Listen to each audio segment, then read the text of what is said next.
My husband spit in my face in front of his mother and sister, and they clapped. I walked away without a word. 5 minutes later, the whole house shook when I made one call. The living room fell silent. His spit was still wet on my cheek, but what truly shattered me was the sound that followed, a slow, mocking applause. 3 pairs of hands, clapping in unison, as if they'd rehearsed this moment of my utter degradation. My mother-in-law, Patricia, sat there with that chillingly satisfied smirk I'd grown to dread over 12 agonizing years. My sister-in-law, Janet, lounged on the couch like she was watching her favorite reality show. And my husband, David, the man I'd married, loved, and stood by through everything, he just stared at me, his face twisted in pure disgust, as if I were something he'd scraped off his shoe. Finally, Patricia purred, her voice dripping with approval. Finally, someone put her in her place. The argument itself? Honestly, it was so trivial, I can barely recall it. Something about dinner, or maybe picking up their dry cleaning. But lately, everything I did was wrong. Too slow, too fast, too loud, too quiet. According to them, I breathed wrong. And then, David just walked over. No warning, no heated words, just pure, calculated humiliation. He spit directly in my face. The cold moisture ran down my cheek, and I stood there, frozen.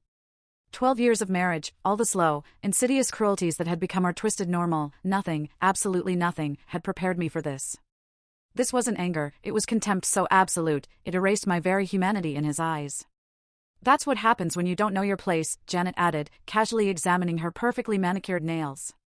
Maybe now she'll learn to keep her mouth shut. My place? I almost laughed, a hollow, bitter sound in my head. They had no earthly idea what my place actually was. I didn't wipe my face. I didn't cry. I didn't scream, or fight back, or do any of the things a normal person might when their spouse publicly humiliates them. Instead, I did something that surprised even me. I smiled. It wasn't a happy smile, not even an angry one. It was the smile of someone who had just realized the game was, unequivocally, finally, over. You're absolutely right, I said, my voice quiet, steady, despite the burning on my face. Everyone should know their place. David looked confused.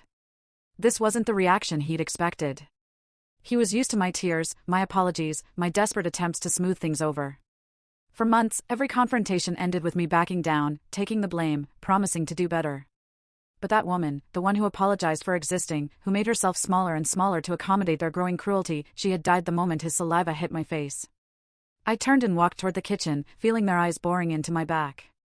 Behind me, I could hear their hushed whispers, probably already planning their next move in this twisted game they'd been playing with my life.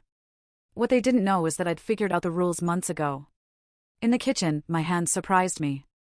They weren't shaking. I thought I'd be falling apart, but instead, I felt a calm I hadn't known in years. I scrolled through my contacts until I found the name I was looking for, Michael, attorney. My brother answered on the first ring. It's time, I said simply. Are you sure? His voice was gentle, but all business. We'd had this conversation before, planned for this moment. He spit in my face, Michael. In front of his mother and sister. They clapped. The silence stretched, long and heavy. When Michael spoke again, his voice was utterly transformed, hard as steel. I'll be there in 30 minutes. Don't say anything else to them. Don't explain. Don't argue. Don't apologize. Just wait. I've been waiting for 3 months, I reminded him. I know. And now it's over. I hung up and stood in that kitchen. The kitchen where I'd cooked thousands of meals for people who saw me as a servant. Where I'd cleaned up after gatherings I wasn't really invited to join. Where I'd swallowed my pride so many times, I'd forgotten what it tasted like. The house was eerily quiet now. No more whispers from the living room. No more satisfied laughter. Just silence. I walked back toward the living room, and that's when I saw them. All 3 of them were standing in the hallway, their faces pale, staring at me like I was a ghost. Who did you call? David's voice had lost all its earlier bravado. I didn't answer. I just walked past them to the front window and looked out at the street. A sleek black sedan was already pulling into our driveway. Sarah! Patricia's voice was sharp now, laced with genuine worry. Who did you call? I turned to face them. And for the first time in months, I felt like myself again. Not the diminished version they'd tried to create, but the woman I used to be. The woman with opinions, boundaries, and the strength to enforce them. I called someone, I said, my gaze sweeping over their suddenly uncertain faces. Who knows exactly where everyone's place is? The doorbell rang, and the sound echoed through the house like thunder. David, Patricia, and Janet all looked toward the door, then back at me, then at each other. For the first time since I'd known them, they looked truly afraid. The doorbell rang again, more insistently this time. Aren't you going to answer it? I asked pleasantly. It is your house, after all. David moved toward the door with reluctant steps, like a man walking toward his own execution. When he opened it, Michael stepped inside, briefcase in hand, wearing the kind of expression that had made him one of the most feared divorce attorneys in the state. Good evening, he said, his voice cutting through the silence like a blade. I'm Michael Peterson, and I represent Mrs. Sarah Peterson.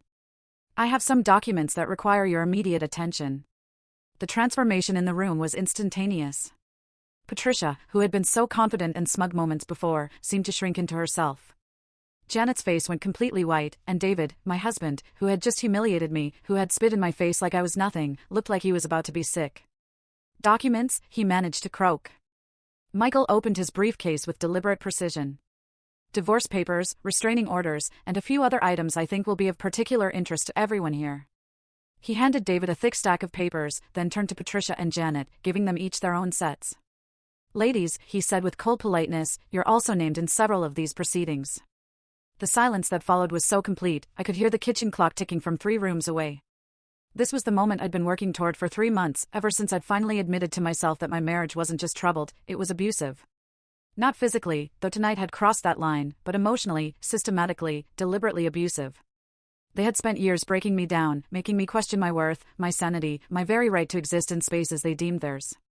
What they didn't know was that for the past 3 months, I'd been documenting everything. Every cruel comment, every manipulation, every time they'd isolated me from friends or made decisions about our shared life without consulting me. I'd recorded conversations, saved text messages, and built a case that would ensure I never had to apologize for breathing again. Michael looked around the room with the satisfied expression of a man who just delivered exactly the kind of justice his client deserved.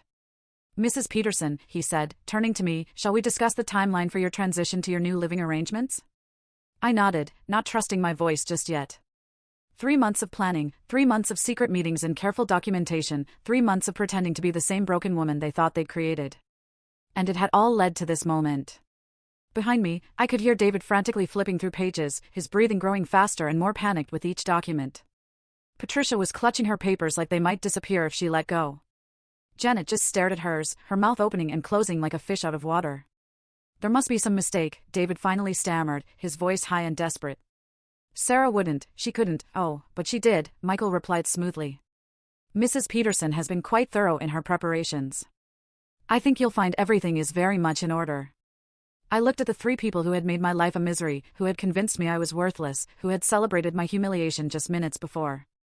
They looked so small now, so utterly powerless. And for the first time in years, I felt like I could truly breathe again. The next morning, I woke up in a hotel room, the first time in 12 years. The sheets were crisp, white, untouched by the weight of someone else's expectations. For a moment, before memory crashed back, I felt profoundly peaceful. Then, I remembered David's face when Michael handed him those papers. The way his hands had trembled as he read document after document, each one more damaging than the last. The way Patricia had sunk deeper into her armchair with every page she turned. The way Janet had gone completely silent, her usual stream of cutting remarks dried up like a poisoned well. My phone buzzed with texts I didn't bother to read. I knew what they said, apologies, explanations, promises that things would be different. The same old lies I'd been hearing for years, just delivered with more desperation now. Michael had instructed me not to respond. Let them sweat, he'd said as he drove me to the hotel last night. Let them wonder exactly how much you know and how much evidence you have. The truth was, I had more than they could possibly imagine. It had started 4 months ago with a phone call meant for David. A woman's voice, breathy and intimate, asking if Danny was coming over tonight because her husband was working late again. When I told her she had the wrong number, she'd laughed and said, "Oh, is this the wife?" How embarrassing. That single moment had shattered the last of my illusions about my marriage. Not just because David was having an affair, somewhere deep down, I think I'd always known, but because of how the woman on the phone had spoken about me. Like I was a joke, something to be pitted and dismissed. I'd hung up without another word, but something fundamental had shifted inside me. For the first time in years, I got angry. Really, truly angry. Not the quiet resentment I'd been carrying, but a clean, bright fury that cut through all the fog of self-doubt they'd created around me. That night, while David slept beside me, probably dreaming about his affair, I'd made a decision. I was going to find out everything. Every lie, every manipulation, every cruel calculation that had brought me to this point. And then, I was going to use that knowledge to take back my life. The investigation had been easier than I'd expected. David was sloppy, overconfident. He kept his phone unlocked around me because he trained me so well not to question him about anything. His computer password was our wedding anniversary, a detail that would have been touching if he weren't using that computer to coordinate his betrayal. What I found in his digital life made me physically sick. Not just the affair, though that was devastating enough, but the conversations with his mother and sister, planning ways to make me more manageable. The jokes about my appearance, my intelligence, my worth as a human being. The casual cruelty of people who saw me as an inconvenience to be tolerated rather than a person to be loved. There were text threads going back years where they strategized about isolating me from my friends. Patricia had actually written out a plan for making me financially dependent, suggesting David discourage me from working, then use money as a weapon to control my behavior. "She's too independent," Patricia had texted Janet. "We need to make her understand that her comfort depends entirely on keeping us happy." Janet's response had been even worse. "Don't worry, Mom. A few more years of this and she'll be so broken down she won't even remember who she used to be."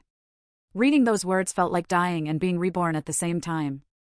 The part of me that still hoped for reconciliation, that still made excuses for their behavior, had died instantly. But something stronger had taken its place, a fierce determination to prove them wrong about everything. I'd called Michael that same night. My brother had always been protective of me, but he also respected my marriage enough not to interfere. When I told him what I'd discovered, the silence on the phone stretched so long I thought the call had dropped.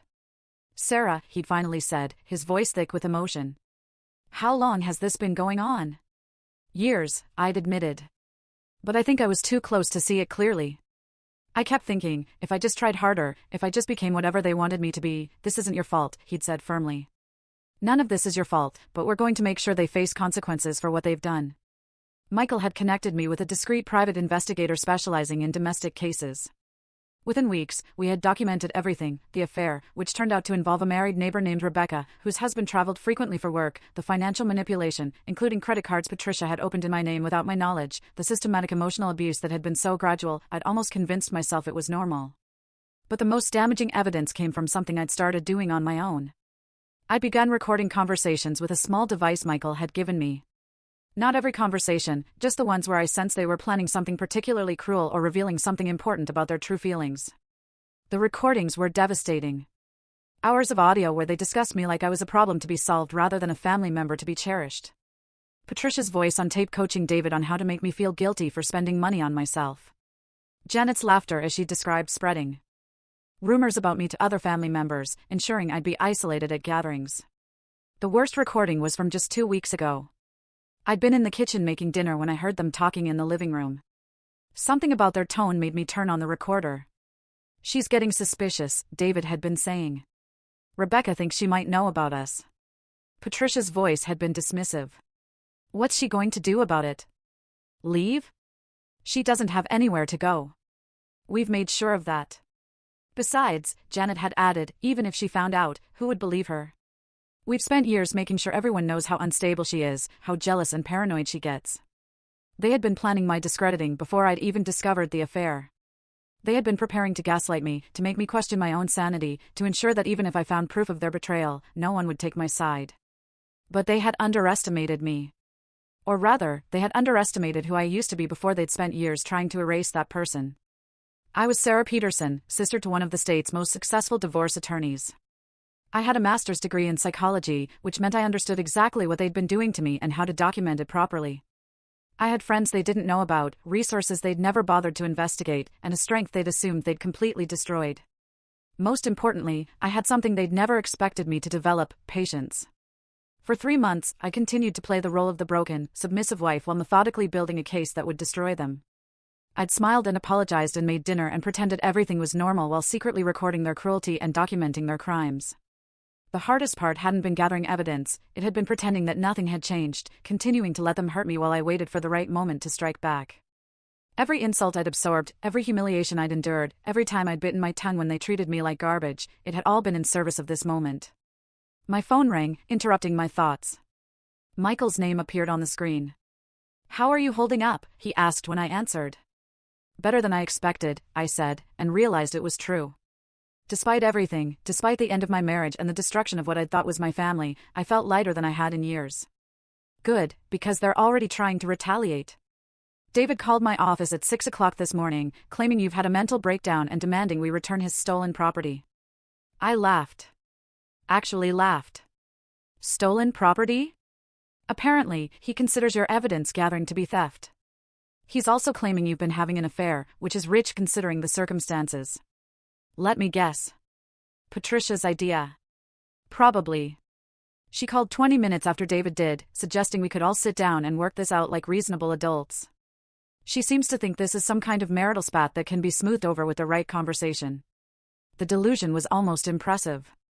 Even faced with documented evidence of their systematic abuse, they still couldn't accept that their actions had consequences. What happens next? I asked. Next, they discover that this isn't just about divorce.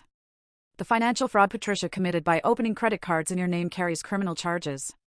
The harassment campaign they conducted against you could constitute intentional infliction of emotional distress. And David's affair with a woman whose husband is a prominent local businessman? That might have some interesting social consequences. My stomach clenched with something that might have been guilt. Michael, I don't want to destroy them. I just want them to leave me alone. Sarah. His voice was gentle but firm. They spent years trying to destroy you. Systematically, deliberately, cruelly. They celebrated your humiliation. They planned your emotional breakdown. They stole from you, lied about you, and turned your own marriage into a weapon against you. He was right. I knew he was right. But 12 years of conditioning don't disappear overnight. The choice is yours, Michael continued. We can settle this quietly, with generous terms for you and minimal consequences for them. Or we can let them face the full legal and social ramifications of their actions. But you need to decide before they realize how much trouble they're actually in. Through the hotel window, I could see the city waking up. People heading to work, to school, to lives that made sense. Normal lives where spouses didn't spit in each other's faces, where mothers didn't plot against their sons' wives, where families functioned with basic respect and human decency. I wanted that life. I wanted to be one of those people walking purposefully down the sidewalk, heading toward something good instead of running away from something terrible. What would the quiet settlement look like? I asked. Generous divorce terms, the house, most of the assets, and binding agreements that they'll have no contact with you going forward. They avoid criminal charges and public embarrassment. You get your freedom and financial security. And the alternative? Full prosecution, public exposure of the affair, the financial fraud, the systematic abuse. They could face jail time, bankruptcy, complete social destruction. I closed my eyes and tried to imagine David in jail, Patricia facing criminal charges, Janet's perfect reputation in ruins. 3 months ago, the thought would have horrified me. But that was before I'd listened to hours of recordings where they laughed about my suffering. I need to hear one of the recordings again, I said suddenly. Sarah, please, no, Michael.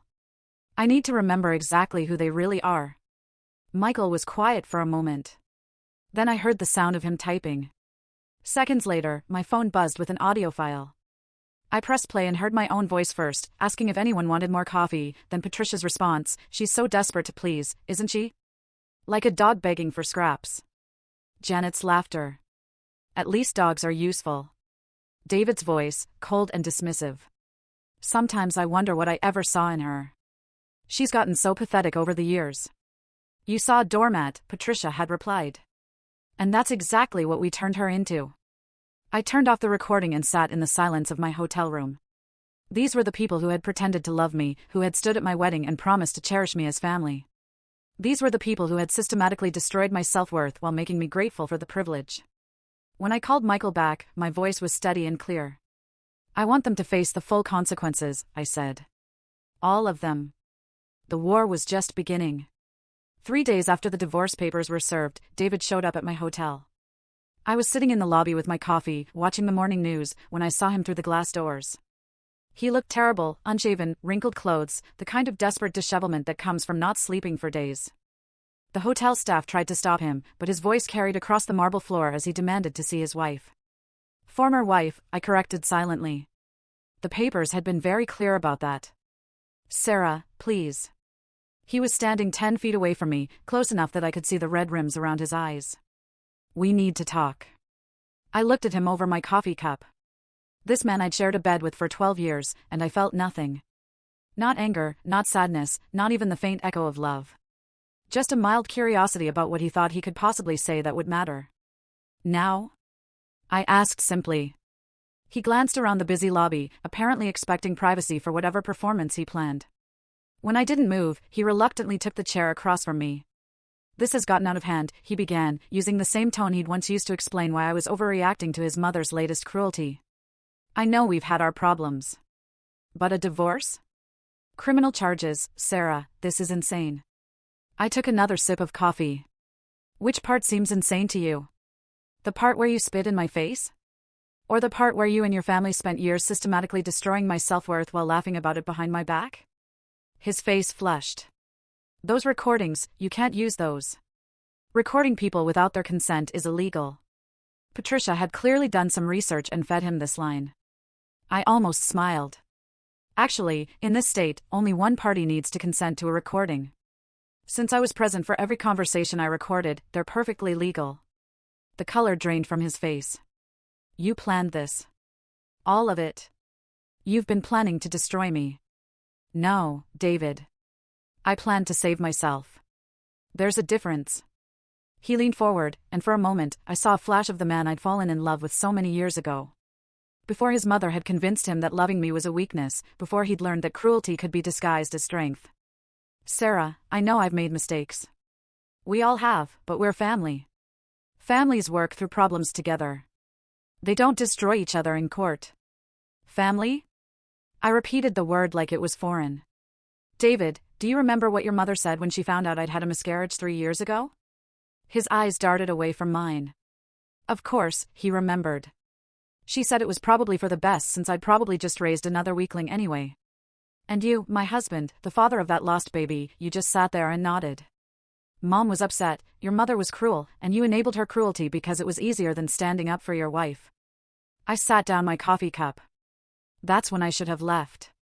But I stayed because I thought families work through problems together. I thought if I just tried harder, loved you more, made myself smaller, eventually you'd choose me over her. David was quiet for a long moment. When he spoke again, his voice was softer. "I did love you, Sarah. I still do." "No," I said firmly. "You loved having someone to blame for everything wrong in your life. You loved having someone who would absorb your mother's poison so you didn't have to deal with her yourself. You loved having a scapegoat." "That's not true." I pulled out my phone and opened the audio app. "Would you like me to play the recording from last month where you told your mother that you sometimes wonder if you'd be happier if I just disappeared? Or maybe the one where Janet suggested you could probably get me committed if I became too much trouble?" He went completely still. "You don't have a recording of that." But I did, and we both knew it. I'd been in the bathroom when that particular conversation happened, and I'd left the recorder on the coffee table.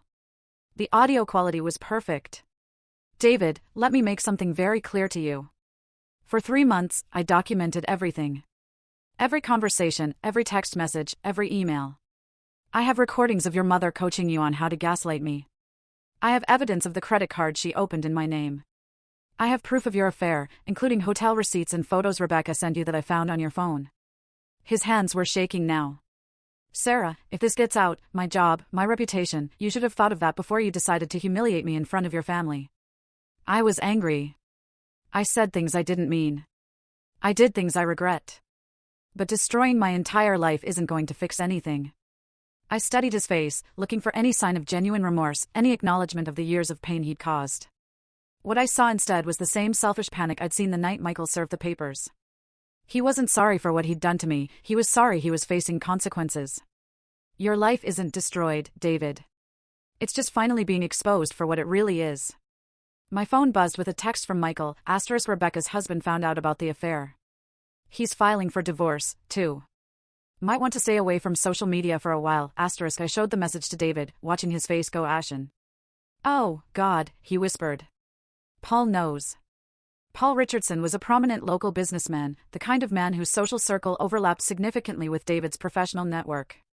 The kind of man who wouldn't quietly tolerate being made a fool of. Apparently, Paul hired his own private investigator when he got suspicious. Found everything we found, plus some things we missed. I put my phone away. Did you really think you could carry on an affair for months in a town this size without consequences? David buried his face in his hands. This is going to destroy everything. My job? My standing in the community? Your job at the accounting firm that handles Paul Richardson's business interests? I asked. Yes. I imagine that might become awkward. He looked up sharply. How did you, David, you never were as careful as you thought you were. And you certainly never paid attention to what I actually knew about your life. I stood up, suddenly tired of this conversation. You all made the mistake of assuming I was stupid just because I was kind. You confuse silence with ignorance, submission with weakness. Sarah, please, we can fix this. I'll do anything. Therapy, counseling, whatever you want. I'll cut off contact with my mother and sister if that's what it takes. For just a moment, I wavered. This was what I'd wanted for so many years. For him to choose me, to put our marriage first, to acknowledge that his family's treatment of me was wrong. But it was too late. Much too late. You can't cut off contact with your mother and sister, David. Because in about 2 hours, they're both going to be arrested.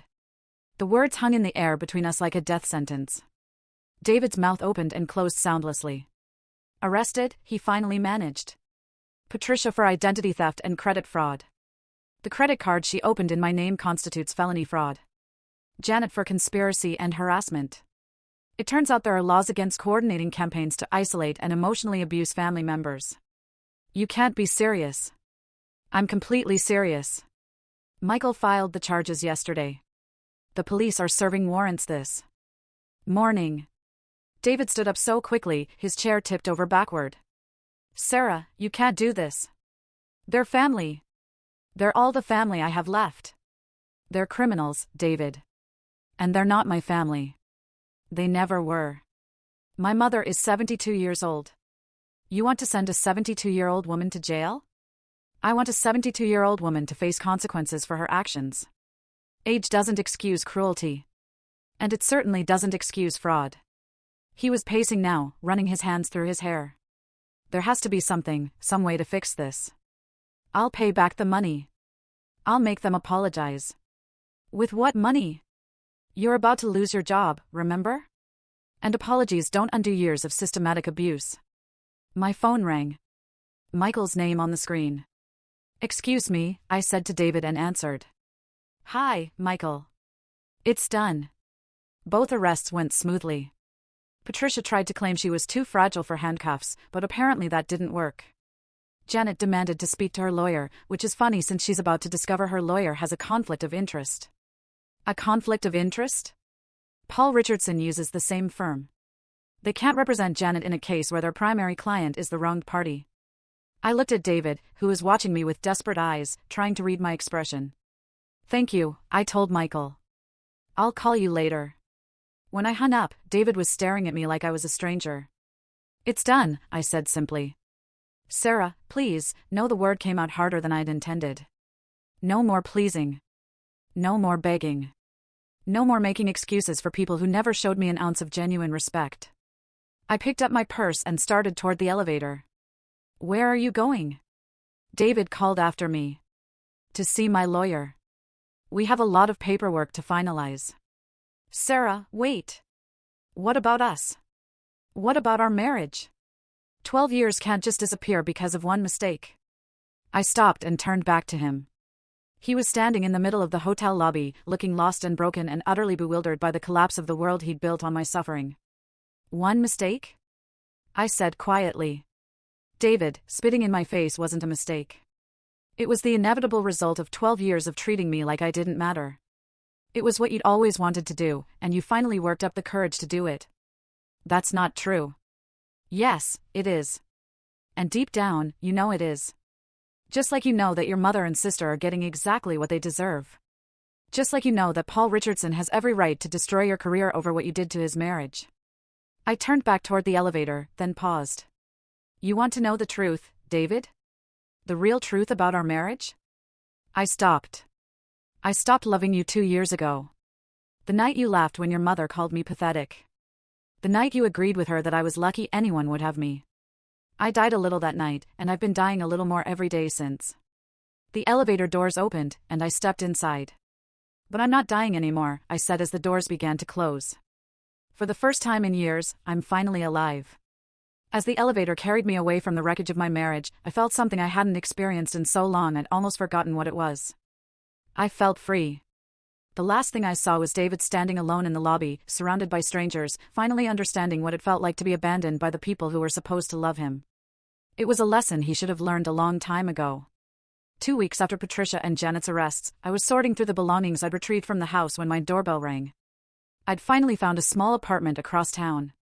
Nothing fancy, but it was mine, and that made it beautiful. Through the peephole, I saw a woman I recognized but had never actually met, Rebecca Martinez, David's affair partner. She was younger than I'd expected from the photos on his phone, probably early 30s, with a kind of polished appearance that came from having both time and money to maintain it. I almost didn't answer. What could she possibly want to say to me? But curiosity won out. Mrs. Peterson? Her voice was softer than I'd imagined, hesitant. I'm Rebecca Martinez. I think we need to talk. I opened the door but didn't invite her in. I can't imagine what we'd have to discuss. She looked nervous, fidgeting with her purse strap. I know you probably hate me, and you have every right to, but there are things about David, about the whole situation, that you don't know. Things I think you deserve to hear. Against my better judgment, I stepped aside and let her enter. She took in my sparse apartment with guilty eyes, probably realizing that while she'd been playing house with my husband, I'd been displaced from the home I'd lived in for over a decade. I brought you something, she said, pulling a manila envelope from her purse. Photos, text messages, evidence that might help your case. I took the envelope, but didn't open it immediately. Why would you help me? You're the one who destroyed my marriage. Rebecca's face crumpled. No, I'm not. That's what I came to tell you. I didn't destroy your marriage, Mrs. Peterson. David did. And he destroyed mine, too. She sat down heavily on my couch, looking suddenly much older than her years.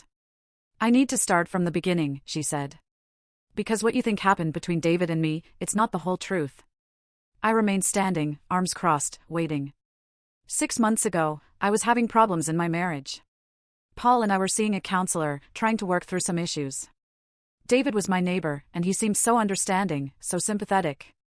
He told me his marriage was over, that you two were just staying together for appearances. That's a lie. I know that now, but at the time, he was very convincing. He said you'd grown apart, that you barely spoke anymore, that you'd both agreed the marriage was dead, but neither of you wanted to go through the hassle of divorce. I felt a familiar flash of anger. Even in his affair, David had been rewriting our history to make himself the victim. He showed me text messages, Rebecca continued. Conversations that he claimed were between the two of you where you both agreed to see other people discreetly until you could figure out the logistics of separating. He forged text messages. I think so. I mean, I never questioned them at the time because they seemed to fit with everything else he was telling me. He was so detailed about your supposed arrangement, so matter-of-fact about it. Rebecca opened her purse and pulled out her phone. But then last week, after Paul found out and confronted me, I started really thinking about those messages, and I realized I'd never actually seen them on your phone. David always showed them to me on his phone, claiming he'd screenshotted them. She handed me her phone, showing me a series of text messages allegedly from me to David. These aren't from me, I said immediately. Look at the phone number. That's not even my number. I know. I figured that out when I tried to look up the number online. It doesn't exist. David created fake conversations to convince me you were okay with the affair. The calculation behind that deception was breathtaking. David hadn't just cheated, he constructed an elaborate lie to manipulate Rebecca into participating in his betrayal. There's more, Rebecca said quietly. Remember that night you went to visit your sister about 3 months ago? The weekend trip? I nodded. I'd gone to see my sister Karen in Baltimore, needing some space to process everything I'd learned about David and his family. David told me you were actually at a hotel with someone named Marcus. He said you'd finally started seeing someone, too, and that you were probably going to ask for a divorce soon. My blood ran cold. Marcus is my sister's husband. I was visiting my sister and her family. I know that now, but David showed me hotel receipts with your name on them, credit card statements showing charges at romantic restaurants. He made it seem like you were having this passionate affair while he was stuck at home alone. Those were forged, too. They had to be, because now I know you weren't having an affair at all. You were just trying to survive what he and his family were doing to you. Rebecca's voice broke slightly on the last words. Mrs. Peterson, I need you to understand something. I'm not a homewrecker. I would never have gotten involved with a married man if I thought he was lying about his situation. When David told me his marriage was over in everything but name, when he convinced me you were seeing someone else too, I thought we were all adults handling a difficult situation maturely. I sat down across from her, beginning to understand the scope of David's manipulations. How did you find out the truth? After Paul confronted me, I started questioning everything. I hired my own investigator, not to investigate you, but to investigate David. To find out how much of what he told me was real. She pulled out the manila envelope I'd set aside. It's all in there. Evidence that David has been running similar cons on other women for years. Before me, there was someone named Amanda. Before Amanda, there was Jennifer. Always married women having problems in their relationships. Always women he could convince that everyone involved was okay with the arrangement. I opened the envelope with shaking hands. Inside were photographs, printed emails, and what looked like a detailed investigative report. David is a serial cheater, Mrs. Peterson. And more than that, he's a serial manipulator. He specifically targets women who are vulnerable, tells them elaborate lies about his marriage, and convinces them they're not doing anything wrong. The first photo in the stack showed David with a woman I didn't recognize, clearly taken at some kind of social event. They looked comfortable together, intimate. That's Amanda Carlisle, Rebecca explained. She's married to a businessman who travels frequently. David convinced her that you knew about their relationship and approved of it. When her husband found out and threatened to expose everything, David simply vanished from her life and moved on to the next target. How many women? My investigator found evidence of at least 5 serious affairs over the past 8 years. Probably more casual ones that didn't leave as much of a paper trail. 8 years. I thought I'd been in a troubled marriage for the past few years, dealing with increasing hostility from David and his family. But the truth was, I'd been married to a stranger, a predator who used women's vulnerabilities against them while systematically destroying his wife's self-worth at home. Why are you telling me this? I asked. Why help me? Rebecca was quiet for a long moment. Because David destroyed my marriage, too. Paul is filing for divorce, and he's making sure everyone in our social circle knows what I did. My reputation is ruined. My children are ashamed of me, and I'm going to lose half of everything I have. She wiped her eyes with the back of her hand. But the worst part isn't the social consequences or the financial cost. The worst part is knowing that I helped him hurt you, that I was part of the system he used to justify treating you like garbage. I looked through more of the photographs. David with different women, always looking relaxed and happy in a way I rarely saw at home. There's something else, Rebecca said, her voice dropping. Something about his mother and sister that you need to know. What about them? They knew about all of it. My investigator found text messages between David and Patricia where she's actually coaching him on how to manage multiple relationships. She was helping him keep track of his lies. The room seemed to spin around me. Patricia knew about your affair. She knew about all the affairs. She encouraged them. There are messages where she's telling David that having other women will help him keep you in line because you'll be too insecure and jealous to make demands on him. I thought about all the times Patricia had made subtle comments about my appearance, my desirability, my worthiness as a wife, comments designed to make me feel like I should be grateful that David stayed with me at all. Janet was involved, too, Rebecca continued. She helped David create fake social media profiles to communicate with his targets. She was the one who came up with the story about you having an affair with Marcus. The systematic nature of their conspiracy was overwhelming. It wasn't just that they'd been cruel to me, they'd been actively working to destroy my sanity and self-worth while enabling David's betrayals. Mrs. Peterson, I know this doesn't fix anything. I know I can't undo the damage that's been done to your life or mine, but I wanted you to know that what happened to you wasn't random cruelty or a marriage that just went wrong. It was deliberate, calculated psychological warfare. I set down the photographs, my hands trembling. They planned all of it, I said quietly. The isolation, the gaslighting, the affairs. They turned my marriage into a weapon against me. Yes. And they've been doing it for years. Probably to every woman David has ever been with. Seriously, my investigator thinks Patricia might have had similar arrangements with David's father before he died. There are hints in some old family letters that suggest a pattern going back decades. The thought that this might be generational, that Patricia had perhaps orchestrated similar psychological torture against other women in her family, made me physically sick. What are you going to do now? I asked. I'm going to testify in your divorce proceedings if your lawyer wants me to. I'm going to provide whatever evidence I have to help you get justice, and then I'm going to try to rebuild my life and figure out how to earn my children's forgiveness." She stood up, smoothing down her skirt with nervous hands. "I know you have no reason to forgive me, Mrs. Peterson. I know I was part of something that nearly destroyed you, even if I didn't understand what I was participating in at the time. But I want you to know that David never deserved you.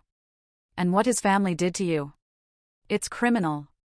Not just legally, but morally." After she left, I sat in my quiet apartment, surrounded by evidence of my husband's systematic betrayal.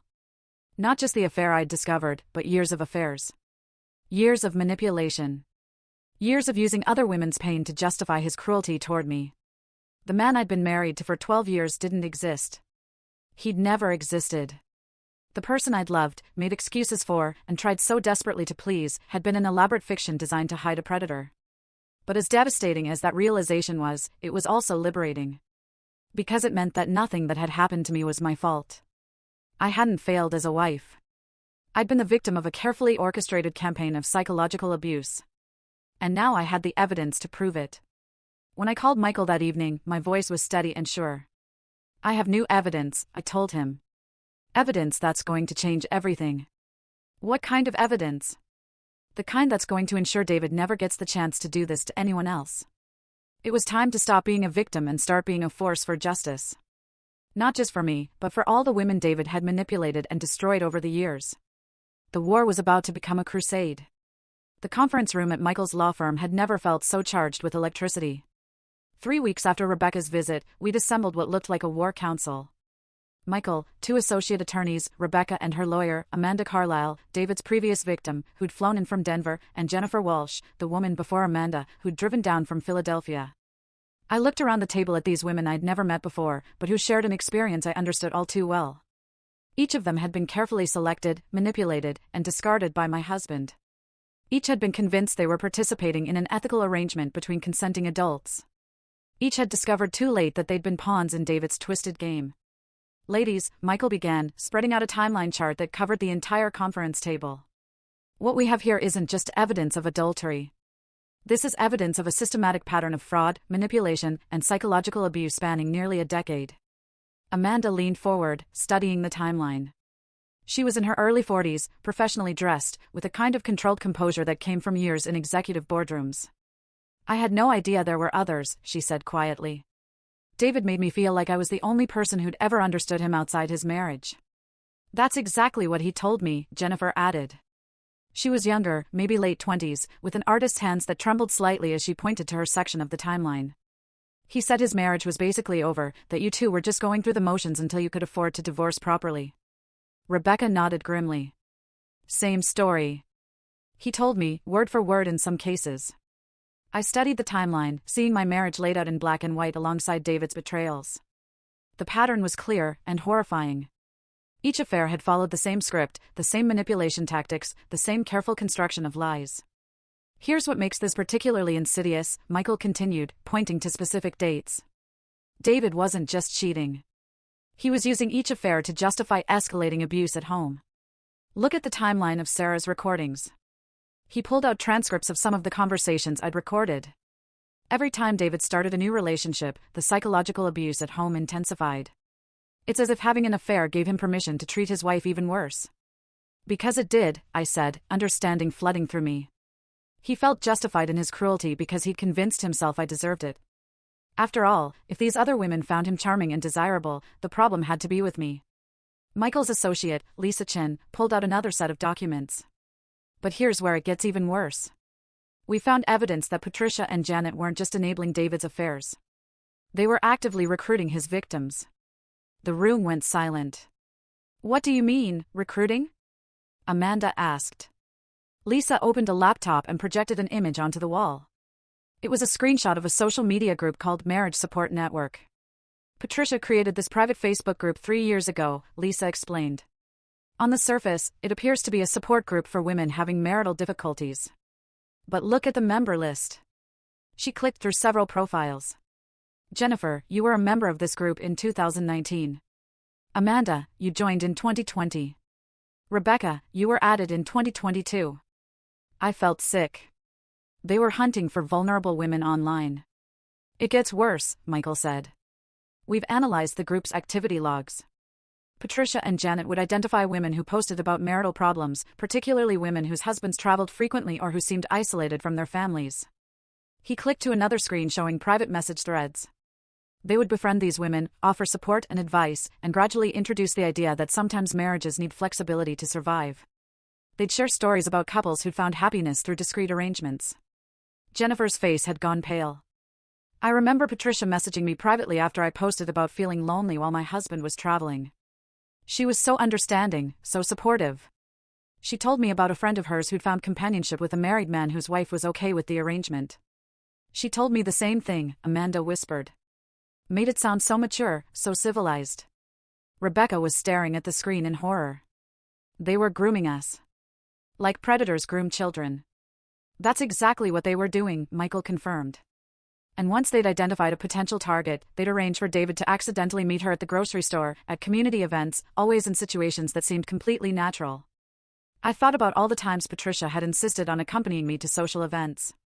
All the women she'd chatted with while I stood silently by her side. Women I'd thought she was just being friendly to. How many women?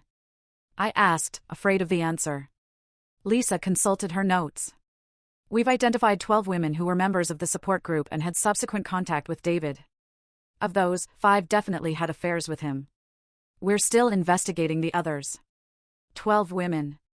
12 marriages potentially destroyed by my husband and his family's systematic manipulation. There's something else, Michael said grimly.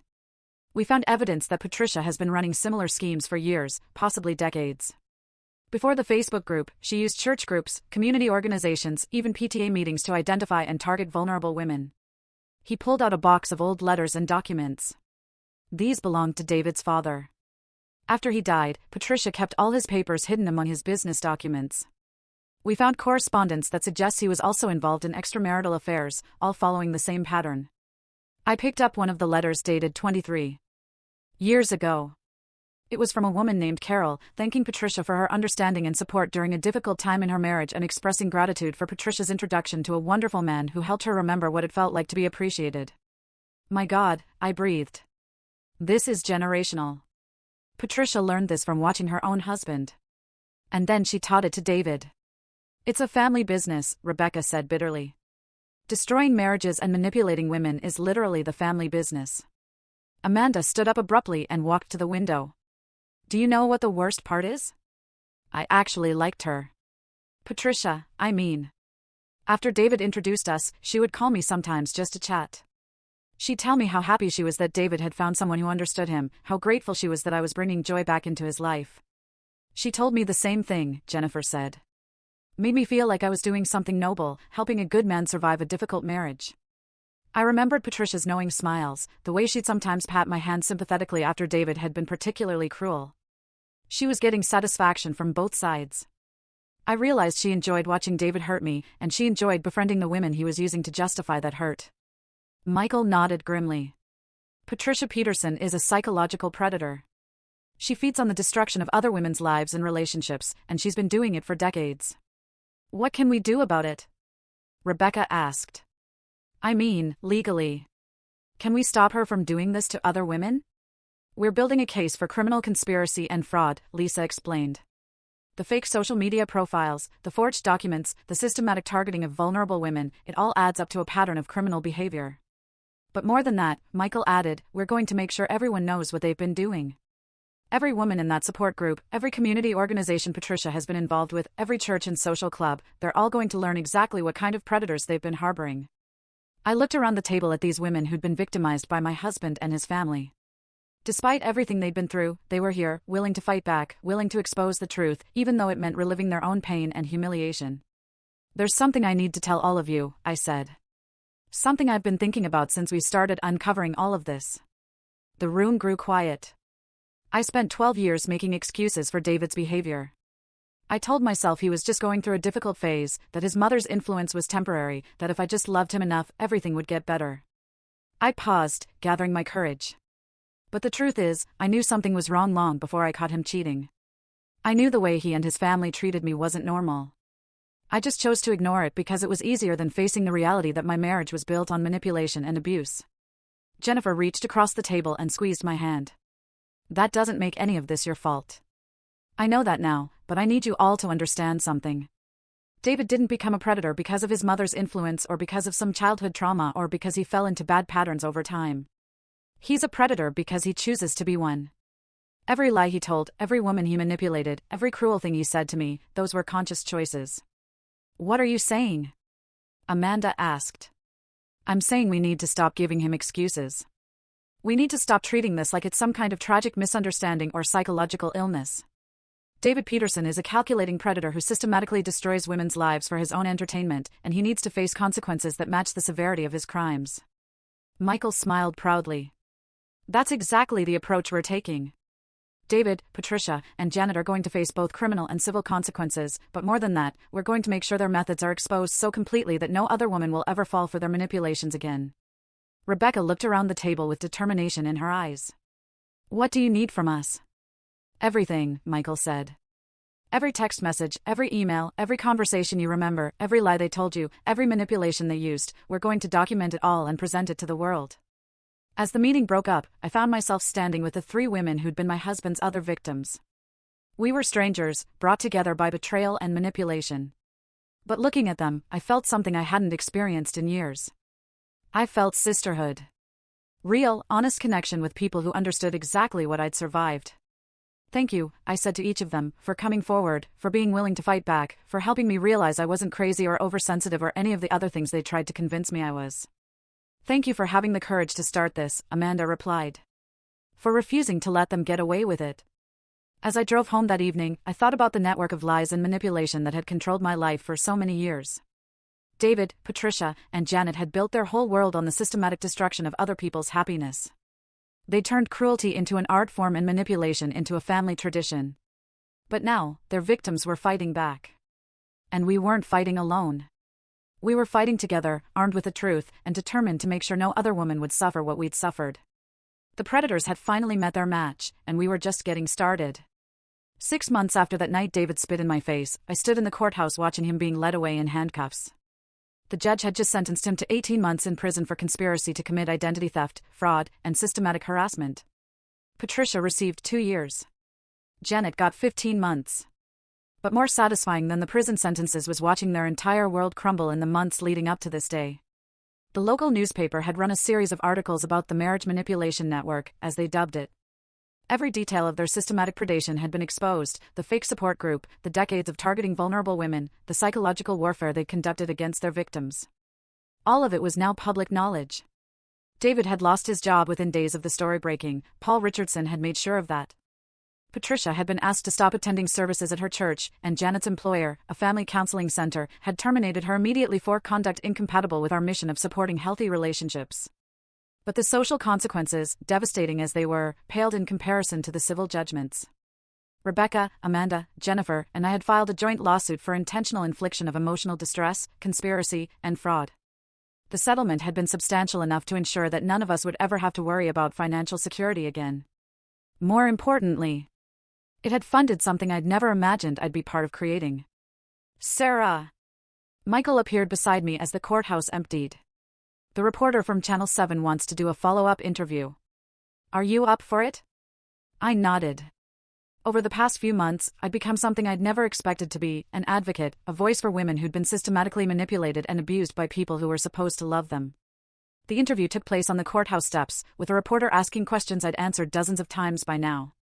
But I never got tired of telling the story, because each time I told it, another woman somewhere recognized her own experience and realized she wasn't alone. Mrs. Peterson, the reporter asked, what would you say to women who might be experiencing similar manipulation in their own relationships? I looked directly into the camera, thinking about all the women who might be watching, women who were living the life I'd escaped from.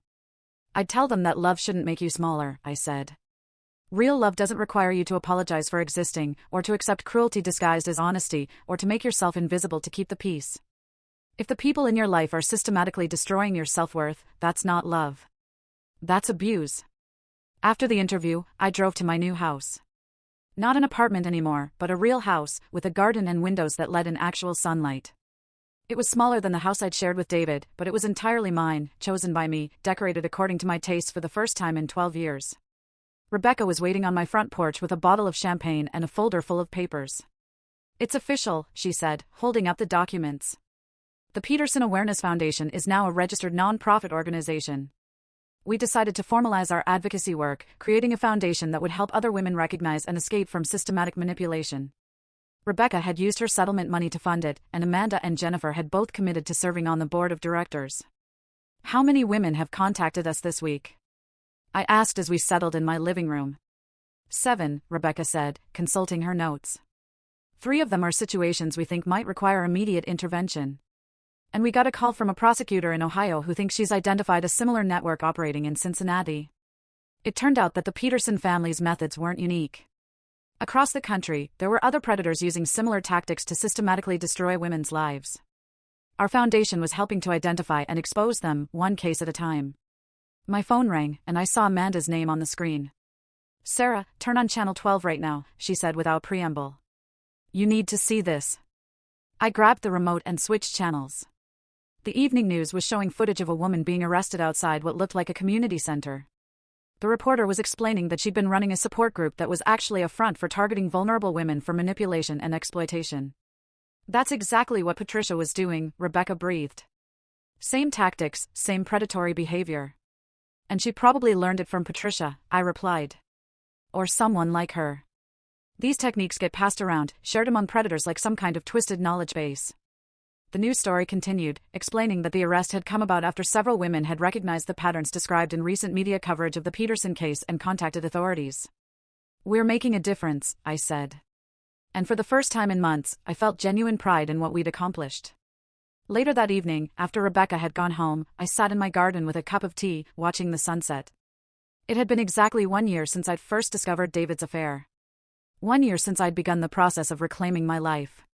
The woman I'd been then, frightened, broken, convinced that her worth depended on other people's approval, felt like a stranger to me now. I'd thought that woman was weak, that she'd somehow deserved the treatment she'd received. But I understood now that she'd been strong in ways I'd never appreciated. She'd survived years of systematic psychological torture and still retained enough sense of self to recognize when something was wrong. My phone buzzed with a text from Jennifer. Asterisk saw the news about the Ohio arrest. "We're really doing this, aren't we? We're actually changing things," asterisk I typed back, "we're just getting started." And it was true. The Peterson Awareness Foundation was already working with law enforcement agencies in 6 states, helping them identify and prosecute similar networks. We created educational materials for counselors, social workers, and clergy to help them recognize the signs of systematic manipulation. We'd established a confidential hotline for women who thought they might be victims. Most importantly, we'd refused to be ashamed of what had happened to us. Instead of hiding our experiences, we'd turned them into weapons against the people who'd tried to destroy us. A year ago, I'd been a woman whose husband spit in her face while his family applauded. Tonight, I was a woman who'd brought down a network of predators and was working to ensure that no other woman would suffer what I'd suffered.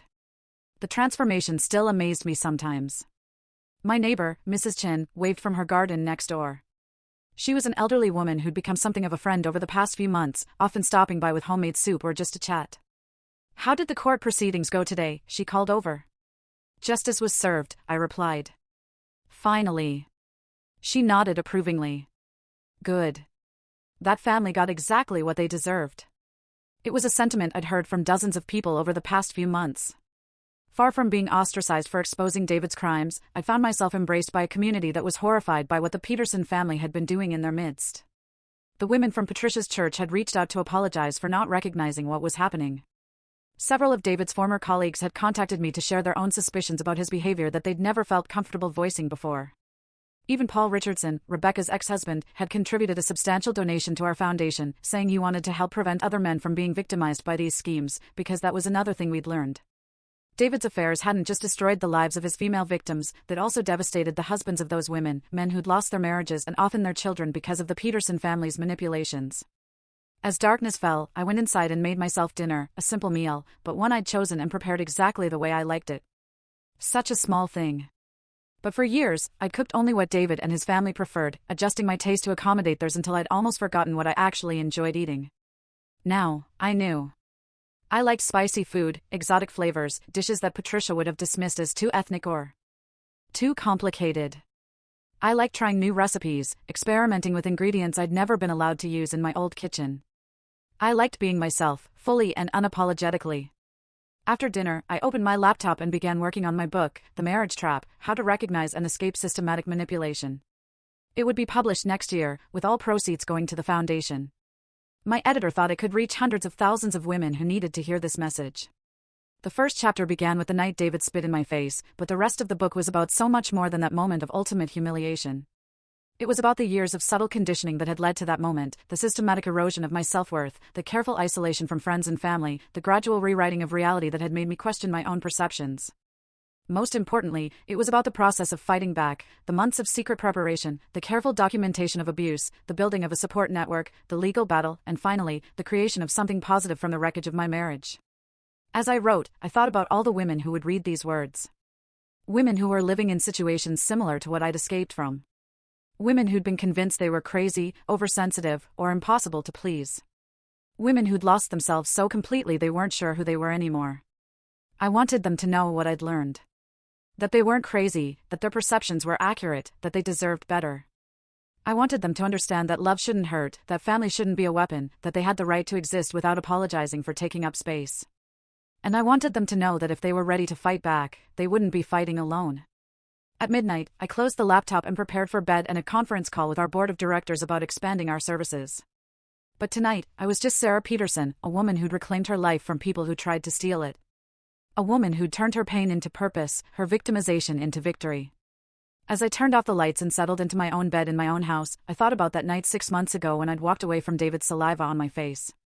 I'd had no idea then what I was walking toward. I was walking toward freedom, toward purpose, toward a life where I mattered, where my voice was heard, where my existence was celebrated rather than merely tolerated. I was walking toward myself. And I'd never been happier to arrive.